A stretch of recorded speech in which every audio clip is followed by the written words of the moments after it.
Kesal tidak diberi izin menitipkan kendaraannya di area lahan kosong milik perusahaan ekspedisi. Warga terdampak kebakaran gudang penyimpanan paket ekspedisi emosi kepada pihak perusahaan.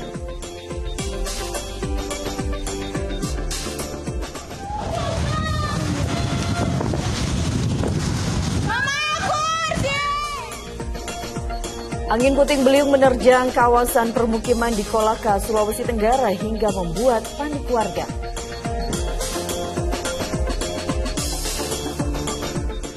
Dengan dengan mengendarai kendaraan bermotor.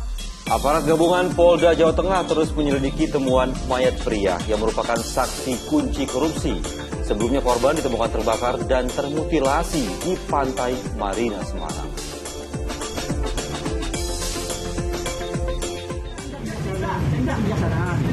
Ini Pak RT saya loh Pak. Seorang pengendara mobil emosi saat Ketua RT di Jatiwaringin, Bekasi meminta kendaraannya digeser karena parkir di depan toko.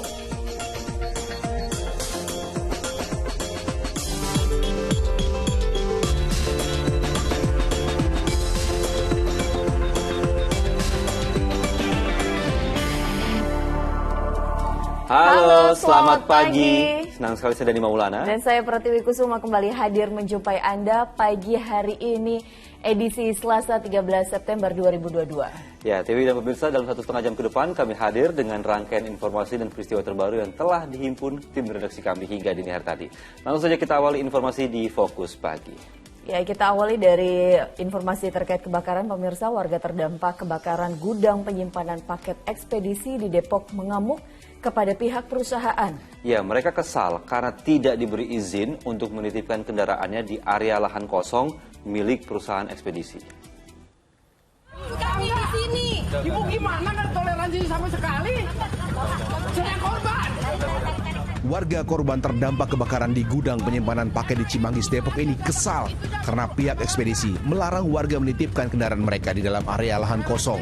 Masa di bank parkir nggak boleh? Nggak boleh, keterlaluan kalian. Pulangin. Gua bilang, tutup. Pulangin, tutup pintunya nih. Tutup. Mereka memprotes perusahaan yang tak peka kepanikan warga yang turut jadi korban kebakaran. Kita minta tuh nggak diberikan izin. Ya sudah, kami ngalah. Kita beri pada parkir di pinggir jalan. Ya sekarang ini kan saya rasa sangat bijak dong kalau mobil ini susah parkir, ini terbuka sangat lega. Tapi mereka tidak izinkan gitu loh Pak. Alasan nggak boleh izin apa? Nggak tahu. Sejak Senin subuh, kebakaran hebat melanda gudang penyimpanan paket ekspedisi di Jalan Pekapuran, Cimanggis, Depok. Puluhan anggota pemadam kebakaran berjibaku memadamkan api yang diduga berasal dari lantai atas gudang. Api lalu merembet dan membesar membakar material yang ada di dalam gudang. Tak hanya membakar gudang beserta ratusan ribu paket kiriman ekspedisi di dalamnya, kebakaran yang diduga berasal dari korsleting listrik ini juga membuat 3 rumah warga di sekitar gudang rusak. Sekitar jam 9 pagi, api berhasil dipadamkan setelah petugas Damkar Depok mendapat bantuan unit Damkar dari Jakarta Timur dan Kabupaten Bogor. Dalam rilisnya, selain memastikan operasional pengiriman paket tetap berjalan, pihaknya juga akan mengganti rugi barang-barang yang terkena dampak kebakaran. Nahyudi melaporkan dari Depok, Jawa Barat. Ya, pemirsa, nekat menerobos lampu merah, seorang pengendara motor di Bondowoso, Jawa Timur menabrak pengendara motor lain hingga terjadi kebakaran. Ya, sementara di Subang, Jawa Barat, sebuah truk pengangkut LPG terbakar di Jalan Pantura, Mundusari, Pusaka Nagara hingga membuat panik warga, takut terjadi ledakan. Terbakarnya truk pengangkut gas LPG yang mengarah ke Cianjur ini memunculkan kepulan asap hitam pekat di lokasi di Jalan Pantura, Mundusari, Pusaka Nagara, Subang. Warga sekitar termasuk para pengendara tak berani mendekat, takut api memicu ledakan mengingat muatan truk mudah terbakar. Ban meletus. Oh, pecah ban. Ya, tadi juga saya kaget, nggak tahu dari bannya meletus. Keluar api aja. Bawa gas terus keluar api. Ya langsung berhenti aja itu di situ. Pas pakai pemadam malah tambah besar. Ban kendaraan yang membawa gas LPG kemudian meletus sehingga adanya percikan-percikan api yang membawa gas ini. Namun itu sumber api bukan dari gas tapi dari putaran ban, gesekan ban. Insiden ini sempat mengakibatkan kemacetan panjang di jalur Pantura Pusaka Nagara.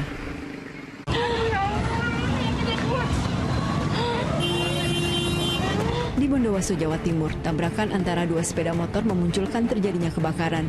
Warga langsung mencoba menyelamatkan pengendara motor yang terbakar. Dari rekaman CCTV tampak, insiden berawal saat korban, Sumarto, 62 tahun, memacu sepeda motornya menuju lampu merah di Simpang 3, Jalan Kismangun, Sarjoko, Bondowoso. Tiba-tiba seorang pengendara perempuan melaju dari sisi kanan lalu menabrak korban dan terguling. Percikan api langsung muncul dan membesar hingga menghanguskan sepeda motor korban. Terjadi tumburan dengan adanya si perempuan menerobos lampu merah. Setelah terjadi kecelakaan, motor tumbang, BBM tumpah mengenai kakinya pengendara sepeda motor Honda. Dengan adanya itu terjadilah kebakaran yang menimpa ke pengendara sepeda motor Hondanya. Hingga Senin siang, polisi belum menetapkan tersangka karena kedua pengendara sepeda motor masih menjalani perawatan di rumah sakit. Tim Liputan Indosiar melaporkan dari Subang, Jawa Barat dan Bondowoso, Jawa Timur. Di informasi lainnya, seorang aparatur sipil negara yang hanyut saat berusaha menyelamatkan dua anaknya yang terseret ombak di Pelabuhan Ratu ditemukan meninggal dunia. Jasadnya ditemukan mengambang setelah 3 hari upaya pencarian. Tim SAR gabungan mengevakuasi jenazah korban yang ditemukan dengan jarak 1,75 mil laut dari lokasi kejadian korban terseret arus. Jasad korban bernama Deden dibawa ke RSUD Pelabuhan Ratu untuk diotopsi. Sebelumnya 10 September lalu, korban yang merupakan aparatur sipil negara Pemkab Sukabumi mencoba menyelamatkan kedua anaknya yang terseret arus pantai Istiqomah di Pelabuhan Ratu.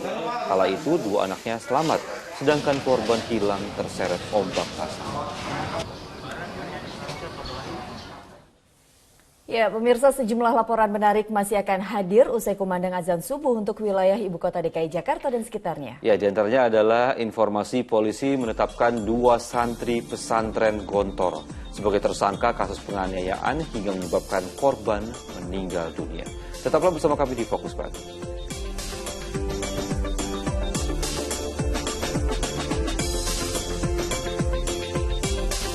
Ibadah salat subuh untuk Anda warga DKI Jakarta dan sekitarnya. Kini kita lanjutkan informasi di Fokus Pagi. Ya, ini warga penerima bantuan langsung tunai subsidi BBM terus berdatangan ke sejumlah kantor pos di tanah air hingga membludak. Ya, bahkan para penerima bantuan ini rela datang lebih awal dan mengantre untuk mendapatkan bantuan.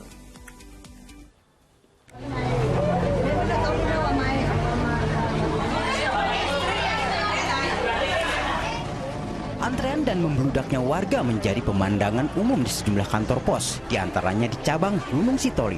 Mereka datang lebih awal untuk mendapatkan bantuan langsung tunai subsidi BBM. Petugas pun memperketat penjagaan agar tidak terjadi kericuhan. Per awal September, kantor pos Gunung Sitoli menyalurkan bantuan sosial bagi 8.000 keluarga penerima manfaat tersebar di 5 kabupaten kota di Kepulauan Nias. Itu ada 8.000-an KPM. Untuk pembagian sendiri kita sampai tanggal 16 September kita targetkan selesai untuk satu Kepulauan Nias. Sementara antrean serupa juga terjadi di kantor pos di Kepanewon, Pengasih, Kabupaten Kulon Progo, Daerah Istimewa Yogyakarta. Antrean mendadak ramai lantaran pengambil bantuan datang lebih awal dari jadwal yang tertera di undangan. Warga berkilah ingin cepat dapat uang. Dengan uang 500 ini kira-kira cukup untuk berapa lama? Ya berapa lama ya? Sebulan? Sebulan nggak sampai. Biasanya untuk belanja apa aja? Belanja sehari-hari itu, sayur-sayur, bahan pokok. Di wilayah ini jumlah penerima manfaat mencapai lebih dari 48.000 orang. Tuti Alawiyah Lubis dan Kristianto Nugroho melaporkan dari Sumatera Utara dan Kulon Progo, Yogyakarta. Aksi unjuk rasa menolak kenaikan harga bahan bakar minyak kembali digelar ribuan mahasiswa di kantor DPRD Daerah Istimewa Yogyakarta. Sementara itu, Kepala Sekretariat Presiden atau Kasetpres Heru Budi Hartono menemui massa buruh yang berdemo di sekitar Patung Kuda, Jakarta Pusat. Dengan menggunakan kendaraan listrik, Kepala Sekretariat Presiden atau Kasetpres langsung menemui massa buruh yang berasal dari Konfederasi Serikat Buruh Indonesia atau KSPI. Heru mengatakan ia akan menindaklanjuti apa yang menjadi tuntutan para buruh. Rencananya hari ini Kasetpres akan bertemu dengan Kementerian Tenaga Kerja untuk membahas poin-poin yang menjadi tuntutan para buruh. Poin penting yang menjadi tuntutan mereka diantaranya menolak kenaikan BBM, menolak Undang-Undang Nomor 11 Tahun 2020 tentang Cipta Kerja, perlindungan kepada pekerja migran.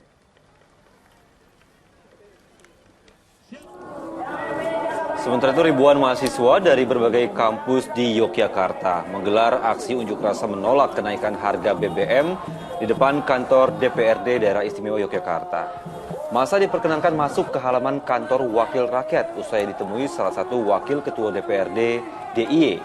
Pada kesempatan ini masa menuntut jajaran Wakil Rakyat mendesak pemerintah segera membatalkan kenaikan harga BBM karena menyengsarakan rakyat.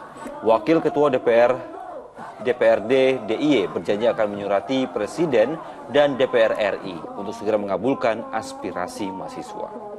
Meski aspirasi sudah diterima, masa mengancam akan kembali menggelar aksi lebih besar jika tuntutan tidak ditindaklanjuti oleh pemerintah. Warga penerima manfaat di Kecamatan Jogoroto, Jombang, Jawa Timur menyesalkan kualitas beras yang dibagikan pemerintah melalui program bantuan pangan non-tunai karena diduga tak layak konsumsi. Beras berwarna kekuningan dan banyak yang rusak, pemirsa.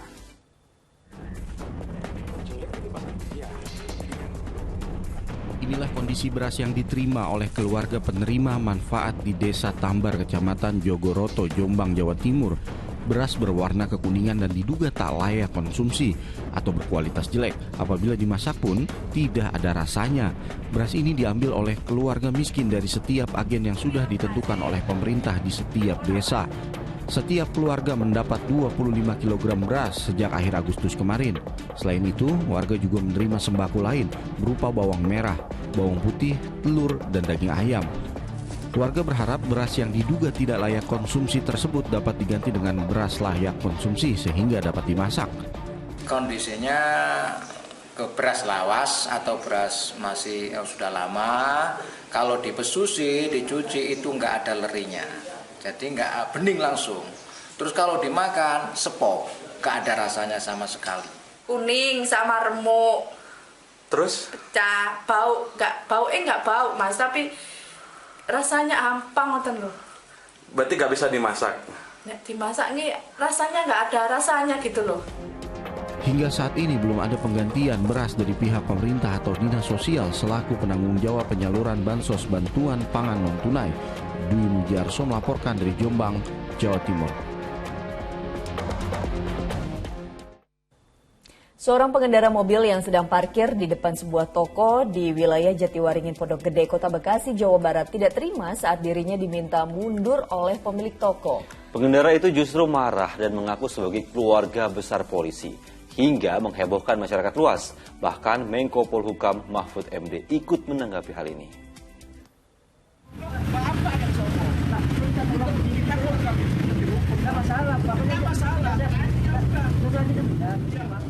Pemilik mobil ini adu mulut dengan ketua RT setempat di kawasan Jatiwaringin, Pondok Gede, Kota Bekasi, Jawa Barat. Video ini menghebohkan masyarakat luas dan jagat maya sebab pemilik mobil menolak untuk menggeser kendaraannya kendati menghalangi sebuah toko. Bahkan ia sempat membawa-bawa nama anggota Polri hingga menuai kritikan dari berbagai pihak termasuk tanggapan dari Menko Polhukam yang juga Ketua Kompolnas Mahfud MD. Pemilik toko selaku perekam peristiwa ini menjelaskan 8 September lalu dirinya telah meminta pemilik kendaraan untuk menggeser kendaraan tersebut secara baik-baik. Nah saya keluar, saya cuma bilang, saya ketuk gitu kan, mohon maaf Pak, bisa mundur atau maju aja karena ini pintu keluar masuk gitu. Nah dia langsung buka kaca, kenapa gitu? Nggak apa-apa Pak, cuman ini kan menghalangi gitu. Di depan juga itu kan pintu keluar masuk itu kan ada tulisan juga ya, jangan parkir depan pintu gerbang gitu. Kalau mau di pinggir silahkan, atau pokoknya intinya keluar masuk itu nggak menghalangi. Nah itu betul-betul sampai dia bilang, kamu tahu nggak? Saya keluarga besar polisi. Saya bilang keluarga besar, saya nggak masalahkan bapak keluarga besar polisi, saya masalah bapak pulau memundurkan mobilnya, hanya siap buat saya itu aja cuman ya. Tiba-tiba akhirnya nggak mau. Kalau nggak mau emang bapak nggak bisa mundur? Enggak, saya nggak bisa mundur. Ya udah. Pemilik mobil kemudian pergi setelah lebih dari 10 menit parkir di depan toko perlengkapan sekolah ini. Belum diketahui pasti sosok pengemudi mobil yang membawa nama polisi tersebut.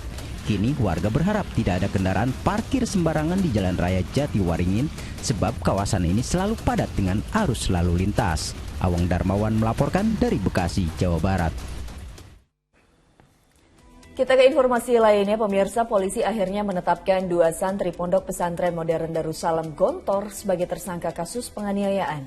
Meski demikian, polisi masih akan mengembangkan penyelidikan kasus penganiayaan yang menyebabkan seorang santri meninggal dunia. Dalam gelar perkara di Polres Ponorogo terungkap, MFA, 1 dari 2 santri Ponpes Gontor ditetapkan menjadi tersangka kasus penganiayaan hingga menyebabkan Albar Mahdi meninggal dunia. Selain menghadirkan tersangka, polisi juga memperlihatkan sejumlah barang bukti, diantaranya potongan tongkat, baju, hingga becak yang digunakan mengantar korban ke rumah sakit di lingkungan pondok. Sementara 1 tersangka lagi yaitu santri IH, asal Pangkal Pinang, Bangka Belitung tidak dihadirkan karena masih di bawah umur. Dari hasil pemeriksaan sementara, korban diduga dianiaya karena telah menghilangkan peralatan pramuka. Selain dipukul dengan potongan tongkat di kaki, korban juga dipukul dengan tangan kosong di bagian dada hingga tak sadarkan diri. Polisi masih berusaha membuktikan peran masing-masing tersangka, termasuk terhadap kasus penganiayaan terhadap 2 korban kekerasan lainnya. Yang jelas prosedur di dalam orang meninggal dunia itu, 1, harus diketahui penyebab meninggal dunia apa. Yang kedua, siapa yang melakukan.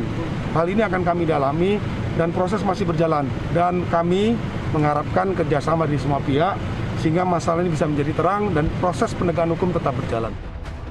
Selain Pondok Pesantren Gontor, polisi juga akan memeriksa keterlibatan rumah sakit terkait menghalangi ataupun menutupi kasus penganiayaan ini.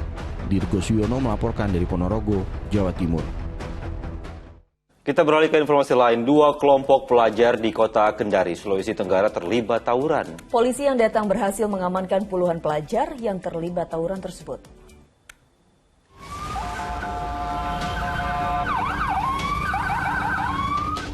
Seperti inilah upaya seorang pelajar saat melarikan diri dari kejaran polisi.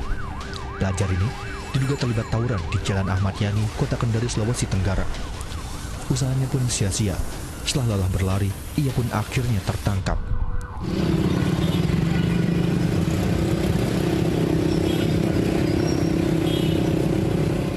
Tawuran yang melibatkan antara 2 sekolah menengah kejuruan ini belum diketahui pasti penyebabnya.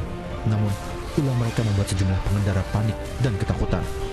Arus lalu lintas di sekitar lokasi pun terganggu. Selain berhasil mengamankan puluhan pelajar yang diduga terlibat tawuran, petugas juga turut menyita sejumlah barang bukti seperti senjata tajam dan kayu.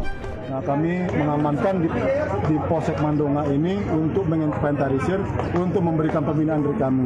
Selanjutnya kami berkoordinasi dengan pihak sekolah untuk pembinaan selanjutnya kami menyerahkan kepada pihak sekolah. Mengingatkan bahwa tawuran atau perkelahian di antar mahasiswa ini dilarang.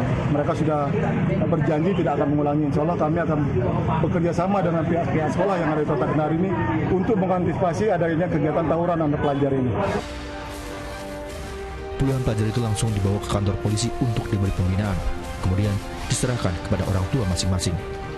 Al-Ghazali Mahfud melaporkan dari Kota Kendari, Sulawesi Tenggara. Kecelakaan beruntun terjadi di kawasan Banjaran, Kabupaten Bandung, Jawa Barat. Akibatnya seorang pengendara sepeda motor tewas di lokasi kejadian. Tabrakan supir blong.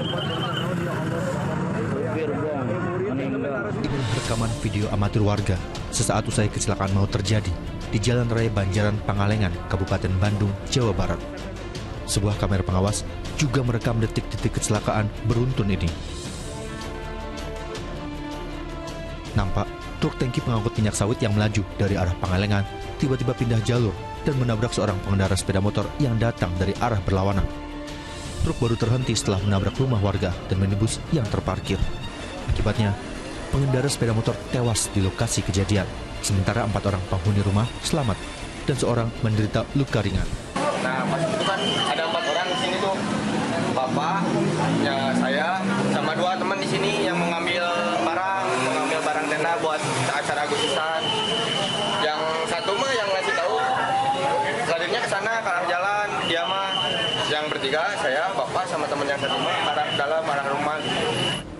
Selain kondisi rumah rusak, satu unit minibus yang terparkir juga ringsek. Dari hasil olah TKP, penyebab kecelakaan diduga lantaran pengemudi truk tangki mengantuk hingga truk hilang kendali. Usai kejadian, sang sopir langsung diamankan polisi untuk dimintai keterangan. Pengendara sepeda motor meninggal dunia dan sudah dibawa ke rumah sakit. Satu lagi mengalami luka yang pengguna jalan yang sekitar TKP. Untuk sopirnya sendiri Pak sudah diamankan atau? Untuk sopir sudah diamankan. Arus lalu lintas di lokasi pun sempat macet saat petugas mengevakuasi bangkai truk. Petugas pun harus memberlakukan sistem buka tutup agar lalu lintas tidak terganggu. Muhammad Abbas melaporkan dari Kabupaten Bandung, Jawa Barat. Kecelakaan lalu lintas yang melibatkan 3 kendaraan terjadi di ruas Jalan Mandung, Kulon Progo, Yogyakarta. 2 pengendara sepeda motor tewas setelah terpental ke sisi jalan hingga nyaris masuk saluran irigasi.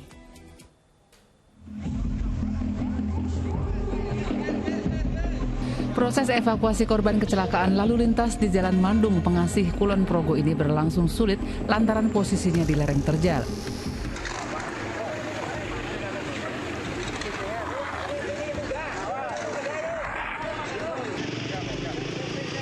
Kecelakaan terjadi lantaran mobil pickup pengangkut semen oleng ke kanan hingga menabrak 4 orang berboncengan 2 sepeda motor yang datang dari arah berlawanan. Keempat korban tengah dalam perjalanan dari Kembang Jatimulyo, Girimulyo, hendak ke Wates untuk mengerjakan proyek bangunan. Semula mobil pickup melaju dari arah selatan ke utara. Kemudian mobil pickup tersebut oleng ke kanan sehingga menabrak 2 motor yang melaju dari arah berlawanan, motor Honda Supra tersebut. 2 pengendara sepeda motor terpental dan tewas di lokasi kejadian, sementara 2 rekannya serta pengemudi dan kernet mobil pickup menderita luka-luka. Tak ada saksi mata saat kejadian berlangsung lantaran lokasinya jauh dari pemukiman warga. Kristianto Nugroho melaporkan dari Kulon Progo, Yogyakarta. Kita beralih ke informasi lain, pemirsa. Hujan deras yang mengguyur kawasan Puncak pada Senin sore membuat debit air di Bendung Katulampa, Bogor, Jawa Barat mengalami kenaikan debit secara drastis. Petugas pun menetapkan status siaga 3 setelah sebelumnya berada di ketinggian normal.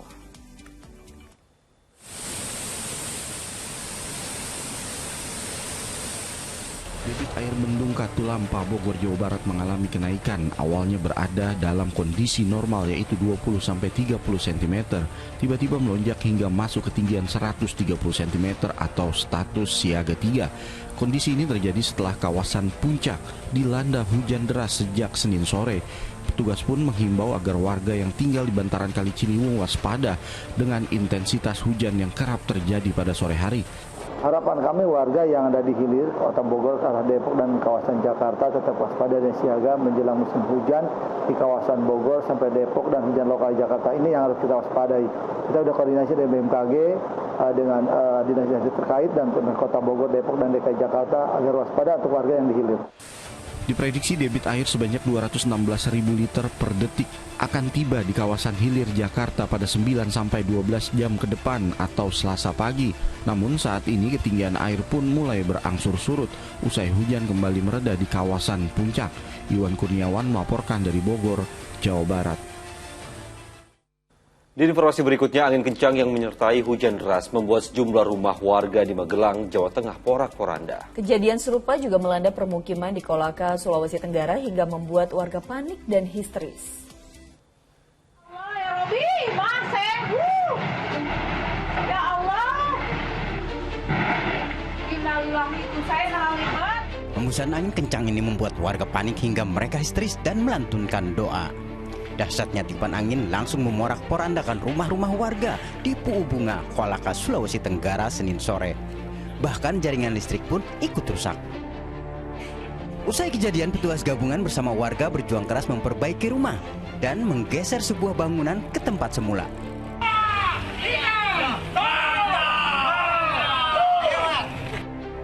Selain menyelamatkan barang berharga milik warga, petugas juga berupaya membersihkan puing-puing dan reruntuhan.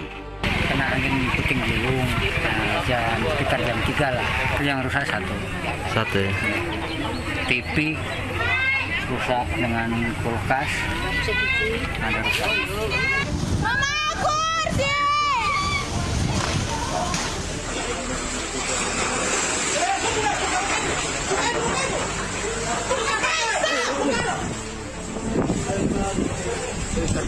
Sementara di kawasan Payu, Kabupaten Gorontalo, usai angin kencang menerjang permukiman Minggu sore, sejumlah rumah warga rusak berat.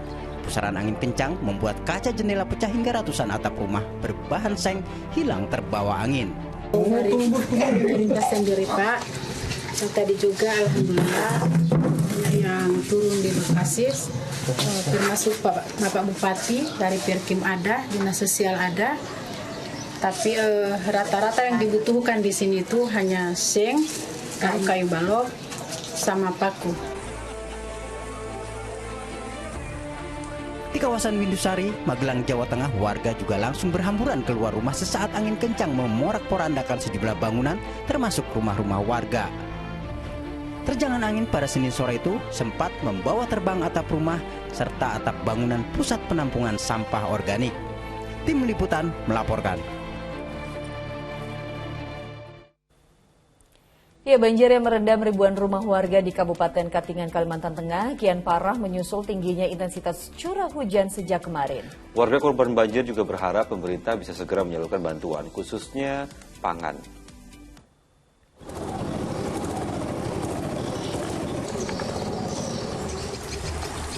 Salah satu area permukiman yang termasuk paling parah dilanda banjir adalah Desa Samba Bakumpai, Kecamatan Katingan Tengah, Kabupaten Katingan. Ratusan rumah warga termasuk jalan-jalan utama terendam banjir hingga ketinggian lebih dari 1 meter. Warga harus menaiki perahu untuk bisa beraktivitas, sebab satu-satunya jalan desa tak lagi bisa dilintasi kendaraan bermotor.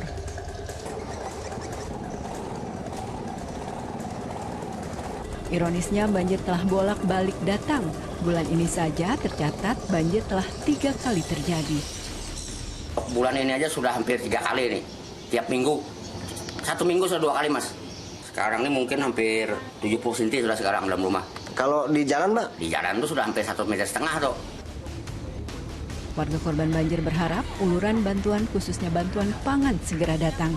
Terlebih banyak warga memilih bertahan di rumah yang terendam banjir untuk menjaga harta benda. Sahrul Mubarok melaporkan dari Katingan, Kalimantan Tengah.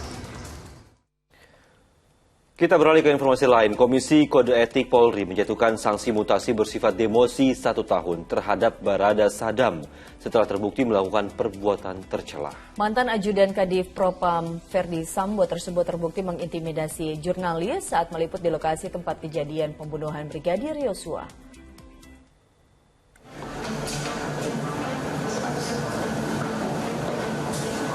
Komisi Kode Etik Polri kembali menggelar sidang anggota Polri yang terlibat kasus pembunuhan Brigadir Nofriansyah Yosua Huta Barat. Sidang digelar di TNCC Polri terhadap ajudan mantan Kadif Propam Irjen Pol Ferdi Sambo, yakni Barada Sadam. 3 saksi dihadirkan dalam sidang, yakni Ibda Dede, Brigadir FF, dan Bribtu FD. Dalam putusannya, Ketua Majelis Sidang Etik menilai Barada Sadam terbukti bersalah melakukan tindakan tidak profesional. Barada Sadam terbukti mengintimidasi jurnalis saat meliput di Komplek Polri Duren 3 Jakarta Selatan, lokasi pembunuhan Brigadir Yosua.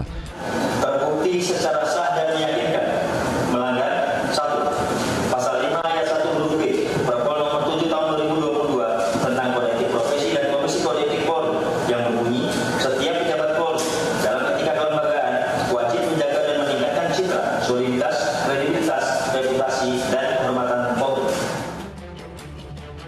Atas tindakannya, Barada Sadam dimutasi yang bersifat demosi selama 1 tahun, serta diharuskan meminta maaf secara lisan dan tertulis pada Majelis Etik dan Pimpinan Polri. Johan Taruna melaporkan dari Jakarta. Nah, sementara itu Menko Polhukam Mahfud MD menerima langsung laporan rekomendasi dari Komnas HAM terkait tewasnya Brigadir Yosua di kantor Kemenko Polhukam Jakarta Pusat. Mahfud MD memastikan segera menyerahkan pengungkapan motif pembunuhan Brigadir J ke Polri. Ketua Komnas HAM Ahmad Taufan Damanik menyerahkan laporan rekomendasi hasil penyelidikan kasus pembunuhan Brigadir Yosua kepada Menko Polhukam Mahfud MD di Jakarta pada Senin siang. Komnas HAM menyebut ada 2 kesimpulan. Pertama, pembunuhan di luar hukum dan menghalang-halangi penyidikan dalam penanganan kasus pembunuhan Brigadir Yosua yang diotaki oleh Ferdi Sambo. Meski keterangan atas motif tidak harus selalu ada, dengan adanya rekomendasi, Mahfud MD segera menyerahkan pengungkapan motif pembunuhan Brigadir Yosua ke kepolisian. Dalam laporan, Mahfud MD memastikan terdapat dugaan perencanaan pembunuhan pasal 340 dan juga pasal 338 KUHP tentang pembunuhan yang dilakukan oleh Verdi Sambo.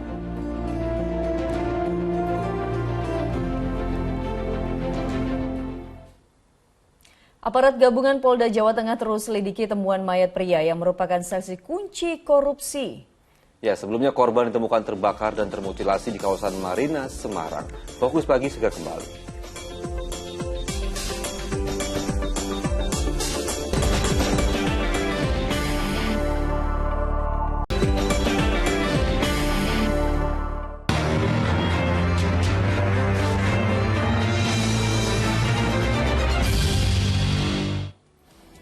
Anda kembali menyaksikan Fokus Pagi bersama saya Dani Maulana dan kini kita masuk ke segmen Fokus Kasus. Pemirsa, hilang semalaman seorang warga Sukajaya, Kabupaten Bogor ditemukan tewas di Sungai Cidurian. Saat ditemukan, bagian kepala jenazah penuh luka diduga akibat hantaman benda tumpul.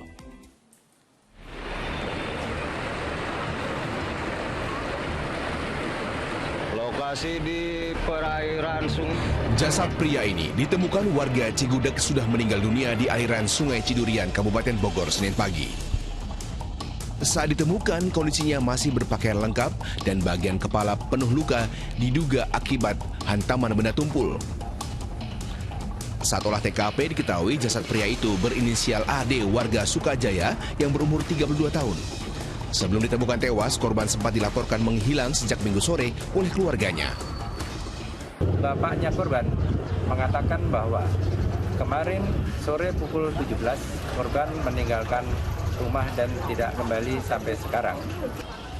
Untuk memastikan penyebab kematiannya, pada hari ini telah dilakukan visum et repertum di Rumah Sakit Luwiliang. Hasil otopsi dan visum nantinya akan membantu kepolisian untuk menyelidiki penyebab utama kematian korban, apakah murni kecelakaan atau adanya tindak kriminal. Asep Solihin melaporkan dari Kabupaten Bogor, Jawa Barat. Di informasi berikutnya, aparat gabungan Reskrim Polda Jawa Tengah dan juga Polrestabes Semarang terus menyelidiki temuan mayat pria dalam kondisi terbakar dan termutilasi di kawasan Marina Semarang. Selain menanti hasil forensik, polisi kini tengah mempelajari rekaman CCTV di area menuju ke arah tempat kejadian perkara. Temuan mayat hangus terbakar tanpa kepala pekan lalu di lahan sebuah proyek di kawasan Pantai Marina Semarang hingga kini masih misteri. Selain sebuah sepeda motor dinas yang terbakar, di lokasi kejadian polisi juga menemukan papan nama, ponsel dan pisau. Tim gabungan Polda Jawa Tengah dan Polrestabes Semarang sejauh ini telah mengumpulkan alat bukti berupa keterangan saksi dan rekaman CCTV di jalan menuju lokasi penemuan jasad. Kendati berdasarkan sejumlah bukti di TKP, korban adalah IB, ASN pegawai Bapenda Kota Semarang, namun polisi masih menunggu kepastian hasil forensik 2 pekan mendatang. Pemeriksaan terhadap saksi-saksi, baik saksi yang ada di sekitar TKP, keluarga maupun rekan kerja. Kemudian kami juga sedang melakukan pendalaman terhadap alat bukti, yaitu berupa CCTV yang ada di beberapa tempat yang mengarah pada TKP. Kemudian yang ketiga, saat ini kita juga masih menunggu hasil tes DNA. Apakah memang mayat yang ditemukan itu adalah saudara Iwan Budi atau bukan? Polisi menduga korban terlebih dahulu dibunuh di lokasi lain dan untuk menghapus jejak, pelaku membuang jasad korban di lahan kosong di kawasan Marina lalu membakar bersama sepeda motornya. Diduga ini adalah pembunuhan, diduga ya. Karena dari TKP memang ditemukan bahwa korban meninggal, kemudian korban meninggal ini ada bekas-bekas yang mungkin diduga penganiayaan. Sebelumnya korban dilaporkan hilang dan tak masuk kantor sejak 24 Agustus lalu. Hilangnya lelaki berusia 51 tahun itu diduga ada kaitan dengan kasus korupsi sertifikasi senilai 3 miliar rupiah yang tengah ditangani penyidik Subdit Tipikor di Treskrimsus Polda Jawa Tengah. Ia sedianya diperiksa sebagai saksi pada tanggal 25 Agustus lalu, namun menghilang secara misterius pada 1 hari sebelumnya. Agus Hermanto melaporkan dari Semarang, Jawa Tengah. Mayat remaja perempuan dalam kondisi termutilasi ditemukan di pinggir Sungai Biangloe di Kabupaten Bantaeng, Sulawesi Selatan. Korban didapati dalam keadaan masih mengenakan seragam SMA. Inilah rekaman saat temuan jasad remaja perempuan dalam kondisi termutilasi di pinggir Sungai Biangloe menggemparkan masyarakat Kabupaten Bantaeng, Sulawesi Selatan. Beberapa bagian tubuh korban terpisah di beberapa tempat. Tim Inavis bersama tim forensik Dokpol Bidokes Polda Sulsel yang melakukan olah TKP membawa jenazah korban ke Rumah Sakit Polri Bayangkara Makassar untuk dilakukan autopsi guna mengetahui penyebab pasti tewasnya korban. Korban diketahui seorang remaja berinisial M berusia 16 tahun yang dilaporkan hilang 2 pekan lalu. Untuk identitas korban apakah sudah diketahui Pak atas korban? Untuk sementara identitas korban itu inisial M, dia seorang pelajar yang juga memang beralamat di Kecamatan Hermes. Pemirsa, sepeda motor milik pengemudi ojek online tercebur ke saluran air sedalam 1,5 meter di Jakarta Timur. Kejadian itu akibat pengemudi kurang konsentrasi karena kelelahan setelah begadang.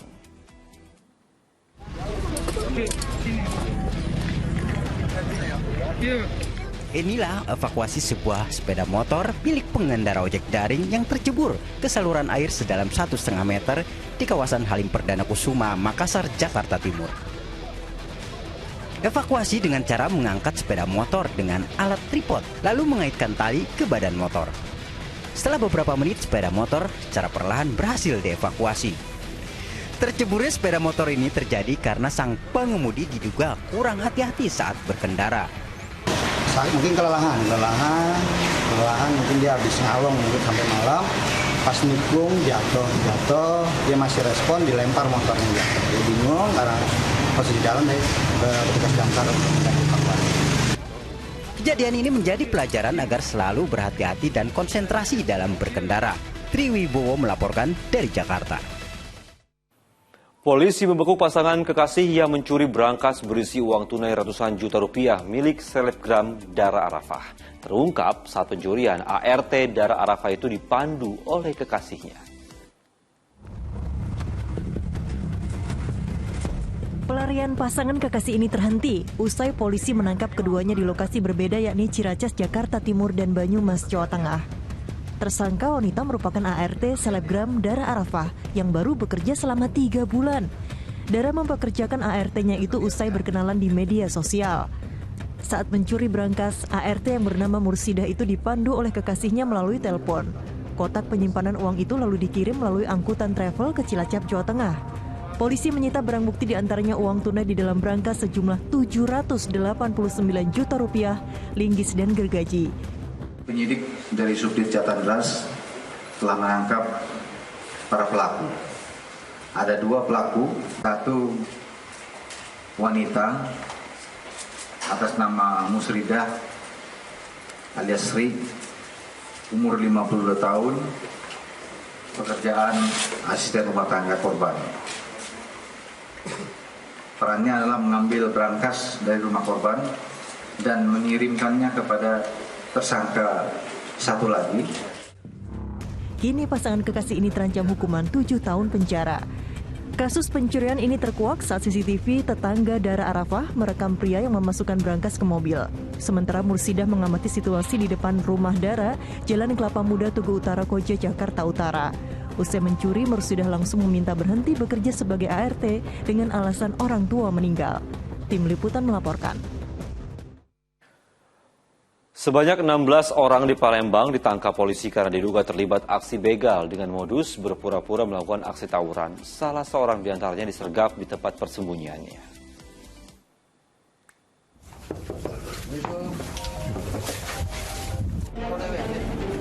Anggota Satreskrim Polrestabes Palembang menggerebek rumah di kawasan Panca Usaha Seberang Ulu 1 Palembang. Seorang pemuda yang diduga terlibat aksi pembegalan tengah bersembunyi di rumah itu. Meski mulanya menyangkal keterlibatannya dalam tindak kejahatan itu, namun akhirnya terduga pelaku mengakui. Ia bahkan menunjukkan tempat persembunyian sejumlah senjata tajam yang dibawa saat melakukan aksi begal.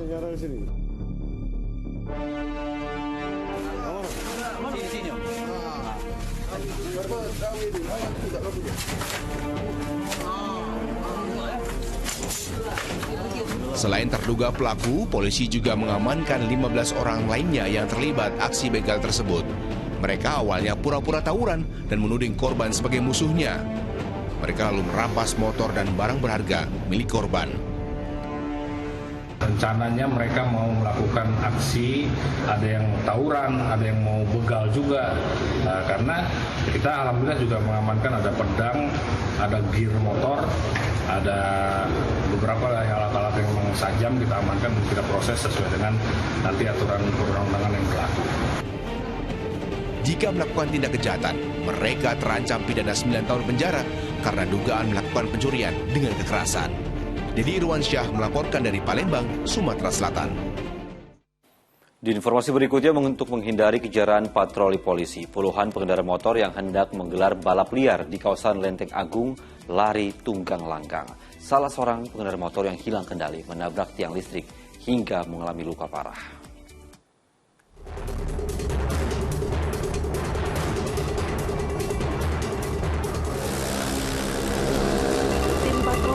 Segerombolan pengendara sepeda motor di Jalan Lenteng Agung, Jakarta Selatan. Puluhan pengendara motor itu dicurigai terlibat aksi balap liar di ruas jalan tersebut. Naas diduga karena lepas kendali saat memacu motornya. Saat melawan arah, seorang pengendara menabrak tiang listrik hingga terpental. Kuatnya benturan mengakibatkan tangan pengendara motor itu terluka parah. Sementara sepeda motornya rusak parah. Tim patroli presisi Polda Metro Jaya kemudian melarikannya ke rumah sakit untuk mendapatkan pengobatan. Baru saja tim presisi Polda Metro Jaya mendapati ada segerombolan anak muda yang kabur dari pengawasan tim presisi di Jalan Lenteng Agung, yang dimana tadi didebati adanya balapan liar. Dan ternyata di Jalan Lenteng Agung ini ada salah satu pengendara yang terpleset mengakibatkan jatuh dan kini tangannya patah dan sudah dibawa ke rumah sakit. Dan saat ini saya dengan Pak Sumantri. Pak, bisa ditolong jelaskan tadi bagaimana penglihatan dari tim presisi saat melihat segerombolan atau pengendara motor tersebut kabur dari pengawasan dari pihak kepolisian tadi, Pak? Kami melihat sekelompok dari anak-anak muda yang melawan arus ya di sepanjang Jalan Lenteng Agung. Kemudian kami mencoba untuk memberhentikan, tujuannya baik untuk memberikan edukasi pemahaman tentang tertib berlalu lintas. Namun tanpa disadari sekelompok anak muda ini panik, kemudian melawan arah kembali dengan kecepatan tinggi sehingga saling bertabrakan. Tim patroli presisi juga memeriksa sejumlah pria yang tidak dapat meloloskan diri. Mereka menyangkal terlibat aksi balap liar dan mengaku hanya jadi penonton belaka. Apa sih manfaatnya kalian ini melakukan balap-balapan ini? Ya, saya cuma nonton doang, Pak. Hah? Nonton doang. Nonton? Ya, saya pengen nonton. Kirain saya udahan, fotonya masih ada. Ya, saat ini kan Bapak Kapolda sudah menyiapkan fasilitas ya untuk para pemuda-pemudi yang ingin punya keterampilan balap itu kan sudah disiapkan street race ya. Karena aksi para pengendara motor itu diduga melanggar aturan berlalu lintas, 7 pemuda beserta motor mereka dibawa ke Mapolsek Pasar Minggu, Jakarta Selatan untuk diperiksa. Setelah menyerahkan para pengendara motor, patroli dilanjutkan ke kawasan timur Jakarta. Kali ini dengan misi yang berbeda. Di Jatinegara, sejumlah warga di pinggir jalan mendapatkan bantuan paket sembako. Tak hanya itu, di Cililitan hingga ke sekitar terminal Kampung Rambutan, sejumlah sopir taksi hingga pengemudi ojek daring juga menerima bantuan paket sembako untuk meringankan beban perekonomian mereka dampak dari kenaikan harga bahan bakar minyak. Cira Caniago dan Imam Rohman melaporkan dari Jakarta. Fokus pagi Jeda Cindak, sejumlah informasi menarik lainnya akan hadir sesaat lagi. Di antaranya adalah kebakaran yang menghanguskan toko mebel dan kios ponsel. Besarnya kobaran api sempat membuat panik warga. Fokus pagi segera kembali bersama Pratiwi Kusuma. Apinya sampai ke jalan nih, apinya menjalar ke jalan. Listrik hanyarnya mati. Ya.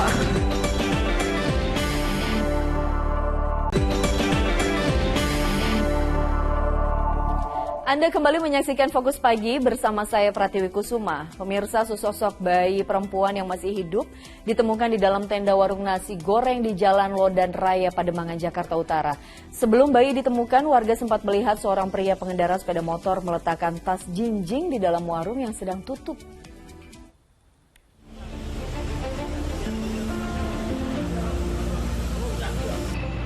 Warga Jalan Lodan Raya, Pademangan, Jakarta Utara dikejutkan dengan ditemukannya sesosok bayi berjenis kelamin perempuan di dalam sebuah warung tenda nasi goreng Senin sore. Saat didapati, bayi yang masih hidup ini dimasukkan ke dalam tas jinjing dengan lapisan selimut. Setelah diperiksa petugas puskesmas dan suku dinas sosial, kondisi bayi yang diperkirakan baru berusia 2 hari ini dalam keadaan demam. Sebelum bayi ditemukan, warga sempat melihat seorang pria pengendara sepeda motor mondar-mandir sambil menenteng tas yang sama. Warga semula tidak curiga serta mengira tas tersebut berisi kue. Petugas Polsek Pademangan yang mendatangi lokasi memeriksa tempat penemuan bayi serta meminta keterangan sejumlah saksi. Polisi masih menyelidiki pelaku yang tega membuang bayi dengan menelusuri rekaman kamera pengawas yang terpasang di sekitar lokasi.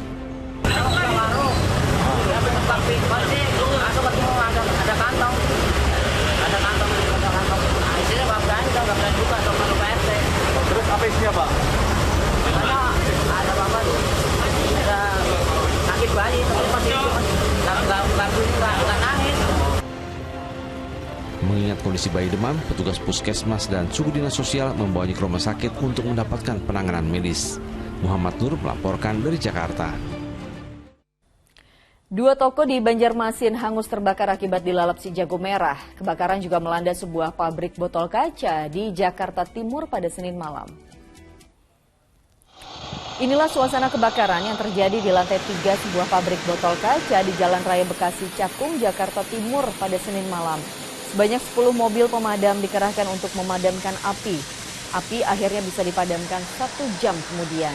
Tidak ada korban jiwa maupun korban luka dalam peristiwa ini.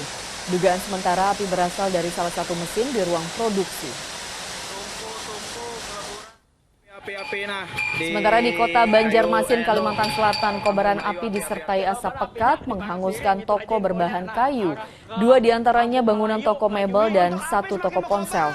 Selain itu, si jago merah juga melahap papan reklame di dekat lokasi kebakaran. Api diduga muncul dari toko mebel sebelum merembet ke bangunan lainnya. Sempat terdengar suara ledakan sebelum api membesar dengan cepat. Polisi masih menyelidiki penyebab terjadinya kebakaran. Ya, ini apinya nyarok banget nih. Buat TKM, buat... Si jago merah juga melahap rumah dan gudang mebel di Jalan Banjar, Sugihan, Surabaya. Api membara di dalam gudang mebel karena bahan yang mudah terbakar di dalam gudang. Bahkan asap tebal membumbung tinggi. Api dengan cepat meludeskan semua isi gudang dan merembet ke 2 rumah yang terletak di samping gudang mebel. Api kemudian berhasil dipadamkan 1 jam kemudian.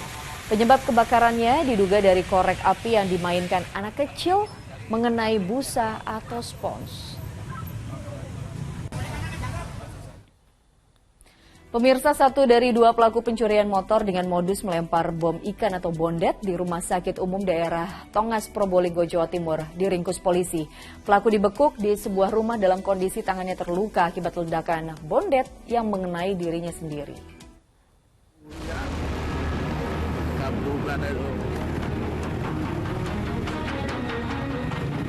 Aparat gabungan unit Jatanras Polda Jawa Timur dan unit Bursergap Polres Probolinggo Kota Senin siang langsung memburu pelaku pencurian sepeda motor dengan modus melempar bom ikan atau bondet. 1 rumah di desa Plososari, Kecamatan Grati, Pasuruan menjadi sasaran petugas lantaran disinyalir sebagai tempat persembunyian pelaku. Pelaku tak berkutik saat diringkus lantaran dirinya tengah terluka akibat ledakan bom ikan atau bondet yang mengenai tangannya sendiri. Ia lantas digelandang ke Mapolres Probolinggo Kota untuk diperiksa. Yaitu terkait dengan percobaan pencurian kendaraan bermotor dengan modus melempar bondet kepada korbannya. Jadi 1 orang kita amankan, sementara saat ini kita lakukan pemeriksaan terhadap yang diduga pelaku ini. Sabtu pekan lalu, seorang satpam Rumah Sakit Daerah Tongas, Probolinggo, Jawa Timur mengalami luka-luka setelah dilempar bom ikan atau bondet pelaku pencurian sepeda motor. 2 orang pelaku diduga panik saat satpam dan warga memergokinya sedang beraksi. Sebelum mengambil angka 1000, pelaku melemparkan bondet dan meledak. Akibat insiden itu, korban yang bernama Wahyudi yang bertugas di area parkir depan rumah sakit tersebut terluka serius di kedua kakinya terkena serpian bondet. Gandhi Ari Gafur melaporkan dari Probolinggo, Jawa Timur. Ratusan tabung gas LPG 3 kg ditemukan polisi di sebuah rumah di Cirebon, Jawa Barat. Pemilik rumah menjalankan bisnis ilegal karena memindahkan isi tabung gas bersubsidi ke tabung gas komersil 12 kg untuk meraup untung besar. Ratusan tabung gas melon ditemukan di halaman sebuah gudang saat petugas unit Tipiter Satreskrim Polresta Cirebon melakukan penggerebekan. Gudang yang terletak di tengah areal persawahan itu digunakan untuk memindahkan isi tabung gas LPG ukuran 3 kg yang disubsidi pemerintah ke dalam tabung gas berukuran 5 kg, 12 kg, dan 40 kg sehingga bisa dijual dengan harga komersil yang jauh lebih mahal. Dalam operasi itu petugas menangkap tersangka yang merupakan pemilik gudang sekaligus pelaku bisnis curang tersebut. Tersangka pun mengaku selama ini bisa meraup untung hingga 150 juta rupiah per bulan. Unit Tipiter Satreskrim Polresta Cirebon telah melakukan penyelidikan secara mendalam selama kurun waktu kurang lebih 2 minggu dan dari hasil penyelidikan Trimaksud berhasil melakukan kegiatan penggerebekan sekaligus juga penggeledahan tempat lokasi yang diduga sebagai tempat untuk penyulingan LPG subsidi dari tabung 3 kilo disuling atau kemudian dipindahkan menjadi tabung yang berisi mulai dari 12 kilo sampai dengan 50 kilo. Aksi curang memindahkan isi tabung gas LPG bersubsidi juga dilakukan 4 pria di Kecamatan Kelari, Karawang, Jawa Barat. Kami menemukan dugaan orang, beberapa orang yang sedang melakukan pemindahan tabung subsidi 3 kg ke 12 kg. Jadi ada alatnya untuk dipindahkan. Dari para tersangka, petugas menyita ratusan tabung gas melon 3 kg dan 5,5 kg serta sejumlah peralatan untuk memindahkan isi tabung gas termasuk uang tunai sebesar 17 juta rupiah. Tim Liputan melaporkan. Kita beralih ke informasi lain, meski harga bahan bakar minyak atau BBM naik, namun antrean kendaraan justru terjadi di sejumlah SPBU di Grobogan, Jawa Tengah. Antrean kendaraan di SPBU nyaris terjadi setiap hari sejak pemberlakuan barcode untuk membeli BBM bersubsidi. Ya, seperti inilah antrean yang terjadi di SPBU Mayahan Grobogan pada Senin sore. Pengendara sepeda motor, mobil, dan truk antre untuk membeli BBM jenis Pertalite dan solar. Antrean kendaraan terjadi sejak SPBU ini mewajibkan penggunaan barcode bagi pengendara yang ingin membeli BBM subsidi. Petugas SPBU juga menyiapkan barcode bagi pengendara yang belum memilikinya, namun pengendara tetap harus memasukkan data nomor polisi kendaraan. Hal inilah yang menjadi penyebab antrean kendaraan terjadi. Antri lama, Mas? Lama. Berapa menit, Mas? Setengah jaman, Mas. Kenapa, Mas? Pakai aplikasi, Pak. Sulit nggak aplikasinya? Lumayan sih, Pak. Wah, lama nepal, Pak. Lamanya gimana? Kenapa, Pak? Ya, nunggu nih antriannya ini, Pak. Mas? Antriannya banyak. Stoknya kadang mereka sampai di situ habis, capek di mana-mana cari bensin. Pemirsa, rapat paripurna pembahasan perubahan APBD di Lumajang, Jawa Timur dihebohkan dengan pengunduran diri Ketua DPRD Lumajang, Anang Ahmad Syaifuddin. Pengunduran diri itu lantaran ia tak hafal teks Pancasila saat demo mahasiswa. Kerakyatan yang dipimpin oleh hikmat dalam kebijaksanaan dan perwakilan. Ketua DPRD Kabupaten Lumajang Anang Ahmad Syaifuddin ini tak hafal sila keempat Pancasila. Peristiwa itu terjadi saat ia menerima perwakilan mahasiswa yang melakukan aksi penolakan kenaikan harga BBM pada 7 September 2022 lalu. Buntut dari kejadian itu, Anang Ahmad pun mengundurkan diri dari kursi Ketua DPRD. Pengunduran diri ini dibacakannya saat pembukaan sidang paripurna pembahasan perubahan APBD tahun anggaran 2022. Atas nama pribadi, Ketua DPRD Kabupaten Lumajang ingin menyampaikan klarifikasi dan permohonan maaf kepada seluruh masyarakat Lumajang, khususnya kepada anggota DPRD Kabupaten Lumajang yang dengan insiden tidak hafalnya saya untuk melafadzkan teks Pancasila. Dengan hati yang sangat menyesal mengundurkan diri dari Ketua DPRD Kabupaten Lumajang. Namun pemberhentian resmi Ketua DPRD Lumajang itu usai sidang paripurna pemberhentian dan pengangkatan Ketua DPRD yang baru. Nur Salim melaporkan dari Lumajang, Jawa Timur. Masyarakat sambut iring-iringan mobil jenazah yang membawa peti mati Ratu Elizabeth II tiba di ibu kota Skotlandia. Informasi selengkapnya kami hadirkan usai jeda di Fokus Pagi.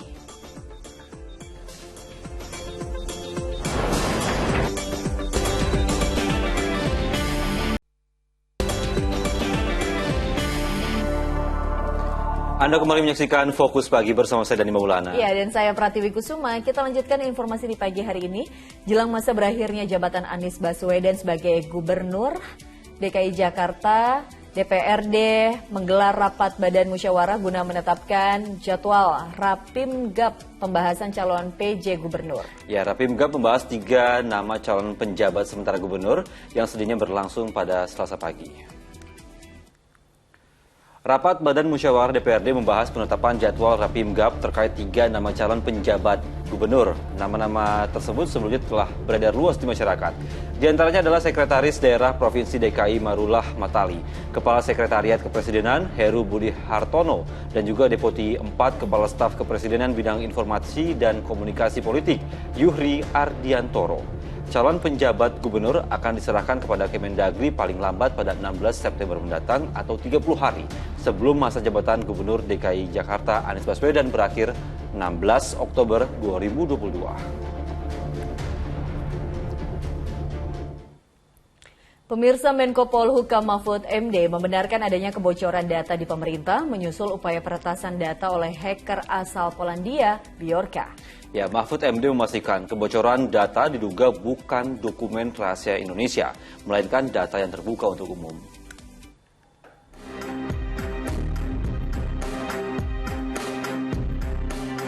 Situs gelap Bjorka dalam sebulan terakhir namanya melejit. Lantasan situs tersebut mengklaim telah berhasil meretas dokumen pribadi hingga rahasia negara.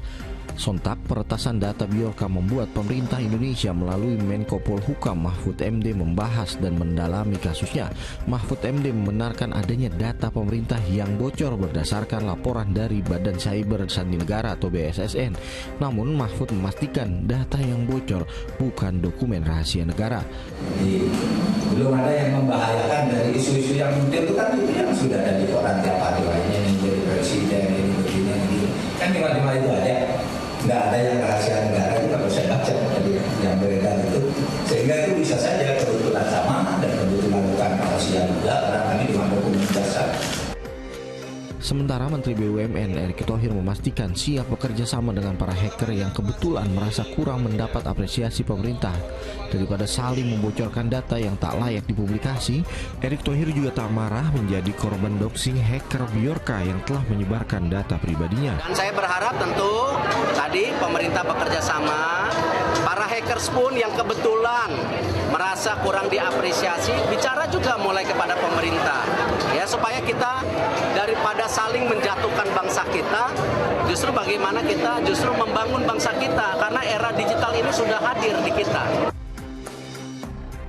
Sebelumnya, Bjorka mengklaim telah meretas sedikitnya 1,3 miliar data SIM card, 105 juta data kependudukan dari KPU hingga data surat rahasia Presiden Joko Widodo 2019 sampai 2021, termasuk surat rahasia dari BIN hingga dalang kasus pembunuhan Munir. Bahkan, hacker Bjorka juga membocorkan data pribadi sejumlah pejabat publik Indonesia lainnya, mulai dari NIK, nama lengkap, nomor ponsel, nomor kartu keluarga, alamat rumah, pendidikan, golongan darah, hingga nomor vaksin. Tim Liputan melaporkan dari Jakarta. Presiden kelima Republik Indonesia Megawati Soekarno Putri akan menjadi pembicara kunci dalam forum kedamaian atau forum perdamaian yang digelar di Pulau Jeju, Korea Selatan. Membawa misi perdamaian, Megawati akan membagikan semangat Pancasila untuk menjaga perdamaian dunia. Bersama rombongan, Presiden kelima Republik Indonesia Megawati Soekarno Putri tiba di Korea Selatan dan langsung menuju hotel di Pulau Jeju. Kedatangan Mega disambut oleh Duta Besar Indonesia untuk Korea Selatan, Gandhi Sulistianto, serta Presiden hotel tempatnya menginap. Sejumlah tokoh dunia akan hadir membawa gagasan perdamaian dalam Jeju Forum for Peace and Prosperity 2022. Salah satu pembicara kuncinya adalah Megawati Soekarno Putri yang akan membagikan semangat Pancasila untuk misi perdamaian dunia. Yang sebenarnya itu sangat bisa dipergunakan oleh seluruh bangsa di dunia, terutama dari sisi masalah perdamaian, karena di kita sendiri kan selalu dikatakan bahwa kita adalah sebuah bangsa yang sangat menginginkan segala sesuatu kalau ada sebuah perbedaan atau kesulitan dapat diselesaikan melalui jalur perdamaian.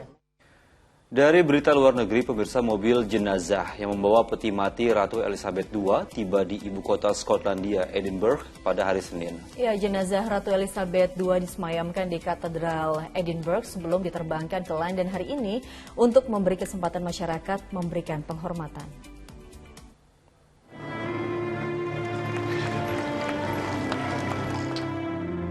Mobil jenazah yang membawa peti mati Ratu Elizabeth II telah tiba di Katedral St. Giles pada hari Senin setelah meninggalkan istana Holyrood House.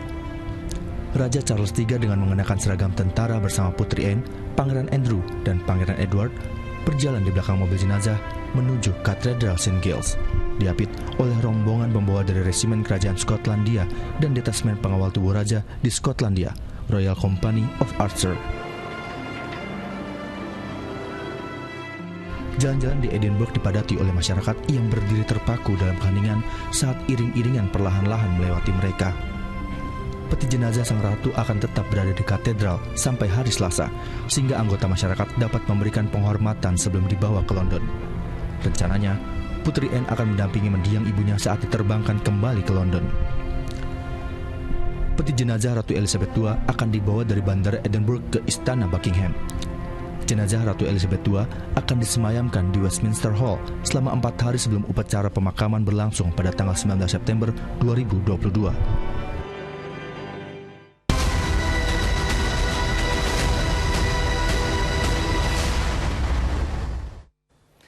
Ya pemirsa, dari laga pembuka pekan ke-10 BRI Liga 1, Bayangkara FC akan ditantang Borneo FC Samarinda pada hari Selasa sore ini. Laga sore nanti ini diharapkan akan jadi momentum kebangkitan The Guardians yang selalu kalah dalam 3 laga terakhirnya.